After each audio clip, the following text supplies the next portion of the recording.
Yo, so as you guys can see, man, my client is struggling right now, man. He hasn't had a haircut in about 2 months. But as barbers, we're gonna get clients that come in after 2, 3 months. But it's our job to shake them back and give them the confidence that they deserve and that they need. So we're gonna break right off into it. So we start off kind of combing the hair in a backwards formation. And the reason I'm combing the hair in a backwards formation is like the way I was, just off the simple fact my client hair actually grows that way. So just pay attention to the way your client hair grows, because if you don't, you cut it in the opposite direction, you can turn a great haircut into a horrible haircut. So the trimmers that I'm using right here are my Supreme trimmers. If you are looking for these trimmers, I will link them in the description. You guys can go purchase them. They're $40. I'm actually an influencer with this clipper brand right here. And if you have any changes or anything that you guys would like to see, drop it in the comment section. I'll be sure to talk to my team about that. So after we follow up with the Supreme trimmers, we come back with our and the Styliner tools. And the reason I came back with my Styliner tools is just off the simple fact I feel like they cut a little closer to the skin than my Supreme trimmers do. So right here we're going in and we're going to go ahead and fade my client's beard. We start with the lever all the way open. Now we close the lever all the way up. And I'm kind of going to talk to you guys like you're using a notch system. If you pay attention, I just bump the lever down just a tad bit, and if you're using a babeless clipper, you will be on notch 3 right now. Now you're back all the way open.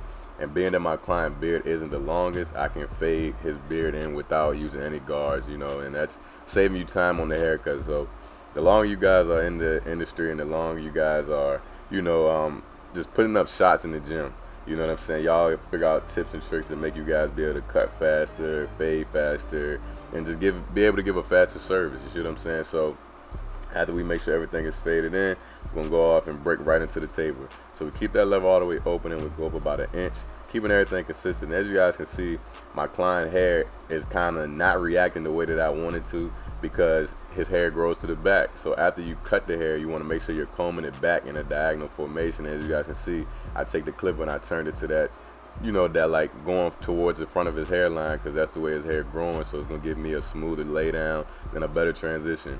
So after we get everything, to the desired length, you want to follow that back up with our whatever trimmer you use to set in that ball line. In my case, I'm gonna go back with my Styliner tools. And with this step right here, man, you want to kind of be a little cautious and be careful. You want to make sure that you're, nudging it up just a teeny tad bit. You don't want it to go all the way up into the table, because then you're gonna really take that table way too high, man. So just as soon as you see that line start to break a little bit or start to nudge up a little bit, put the trimmer down, you know what I'm saying, and pick your clipper back up. As you guys will see, and very shortly, I'm gonna pick my clipper back up, and we're gonna start with the lever all the way closed, and we're gonna start to flick out that line. So we're gonna break right into it, getting it in, you see what I'm saying. And once you see that line start to nudge up a little bit more, pay attention to the lever. I'm gonna go on like notch 2.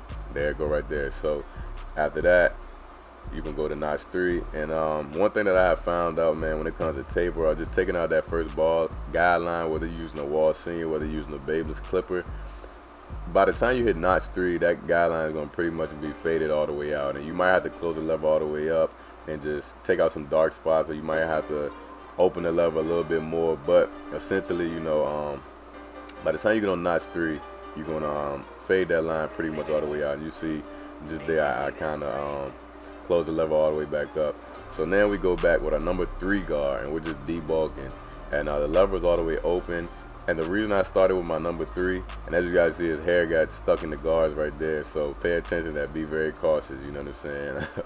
But the reason I like to go with the number 3, man, is just to give me like more, like, I feel like when I go with the number 2, it's kind of don't give me the connection that I want. It looks like a disconnected fade, and I kind of like all my fades to be connected, you know what I'm saying? So I don't know if you guys are paying attention or not, but the lever is actually all the way closed now. We're just fading. We're literally down fading, and we're getting right into it. And just keep everything consistent. But I said this in all my other videos, the higher you are in your fade, you see I'm going up a little higher now. I had to open my lever back up, and then once I'm about to break down a little lower, I will close my lever all the way up. So now we break off with our number 2 guard with the lever all the way open, and we're going to hit right under where we had that number 3 guard all the way closed. And as you guys can see, the transition is starting to come together. It's not all the way there, but at the same time, you know what I'm saying, we getting a little transition coming in.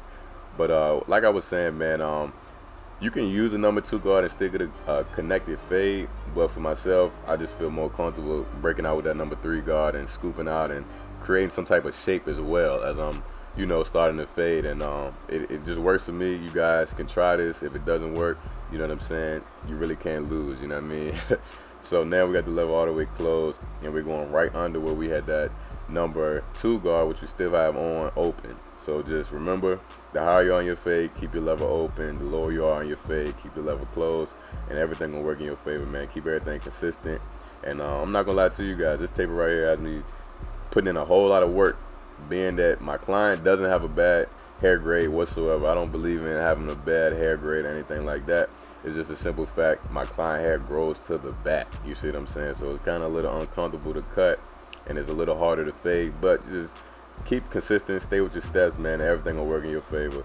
So now we come back with the number 1 guard all the way open, and with this guard right here, you want to come right under where you had that number 2 guard and close. Make sure you're right under that. You see what I'm saying? And after you set in that guideline, and remember we're down faded, so you're really not gonna see a lot of guidelines. You kind of gotta remember what you're doing with your eyes and muscle memory to a certain extent. And once you see everything is laying down and it's starting to flow how you would like it to flow, you close that level up like we just did right there, and then we're starting to hit right under where we had the level open. And as you guys can see, the taper is starting to come in there. It's not flawless. It's definitely gonna have to need some detail work to, you know, bring it to life and bring it together, but for the most part, that taper is in there, man. And you know, I just want to say this too, man. We officially hit 1,000 subscribers. By the time I shoot this video, I know we probably gonna have more than where we're currently at. And I just want to thank everybody who's been rocking with me this long. Yeah, it really means a lot, because last year I started off, I only had like 31 subscribers, and now we got 1K, you know what I'm saying? So I appreciate everybody that's supporting the channel, the brand, and the team. And if you're not already subscribed, subscribe right now. Join the family and join the brand, join the team, man. We're going way to the top. So back to the tutorial. Now we got the 1.5 guard all the way open, and you can see that 1.5 is blending clean and smooth right into that number 2 guard. And like I said with all the other guards, once you gonna get everything laid down to where you want it, close that lever up and hit right up under. You see how that transition is starting to pop?